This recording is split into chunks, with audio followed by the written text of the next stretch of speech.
Stresas gali būti apibūdinamas kaip psichinė įtampa arba nerimastinga būsena, kurią gali sukelti įvairios gyvenimo situacijos, tokios kaip pasaulyje vykstantys įvykiai, ekonominis nestabilumas, ligos, pakitusios gyvenimo sąlygos, tarpasmeninių santykių pokyčiai, neužtikrintumas dėl ateities, dideli darbo krūviai, aukšti kasdieniniai reikalavimai ir problemos. Kiekvienas žmogus gali patirti vienokio ar kitokio lygio stresą. Streso reakcijos intensyvumas turi tendenciją mažėti, kai pavyksta susitvarkyti su emociškai sudėtingomis aplinkybėmis. Deja, šiuo metu pasaulyje yra daug žmonių, kuriems sudėtinga reguliuoti savo streso lygį. Ilgai trunkantis aukštas kasdienio streso lygis gali neigiamai veikti tiek fizinę, tiek psichikos sveikatą. Kokie ženklai išduoda stresą? Tai nuovargis, nerimastingumas, dirglumas, gali būti sunku atsipalaiduoti, prastas miegas, galvos skausmai, virškinimo sistemos problemos, sumažėjęs arba priešingai ženkliai padidėjęs apetitas, sunkiau susikaupti. Dažnesnis alkoholio, tabako ir kitų svaigiųjų medžiagų vartojimas gali būti susijęs su didesniu streso lygiu ir bandymais žalingais būdais įveikti stresą.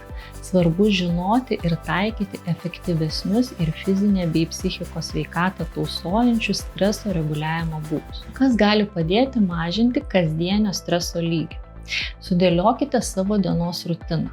Svarbu kasdien rasti laiko poilsiui, malonioms atsipalaidavimą teikiančioms veikloms. Taip pat pasirūpinkite kokybiško miego užtikrinimu. Dėkite pastangas maitintis reguliariai, atsižvelkite į sveikesnės mitybos rekomendacijas. Palaikykite ryšius su artimaisiais žmonėmis, puoselėkite palaikančius tarpasmeninius santykius, kuriuose galite jaustis priimti, nevertinami ir saugūs.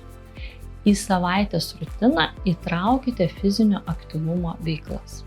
Taip pat gali būti svarbu atrasti, išmokti ir kasdien naudoti pratimus, kurie padeda atsipalaiduoti. Tai galėtų būti kvėpavimo pratimai, autogeninė treniruotė, progresyvioji raumenų relaksacija arba kita praktika, kuri padeda jums atsipalaiduoti. Psichologas gali jums padėti lavinti streso reguliavimo įgūdžius. Geriau suprasti savo mintis, įsitikinimus, jausmus ir elgesio modeliai, kurie gali prisidėti prie aukštesnio streso lygio palaikymo, spręsti su prastu miegu susijusias problemas, efektyviau planuoti dienos rutiną, gerinti problemų sprendimo įgūdžius ir spręsti tarpasmeninių santykių problemas.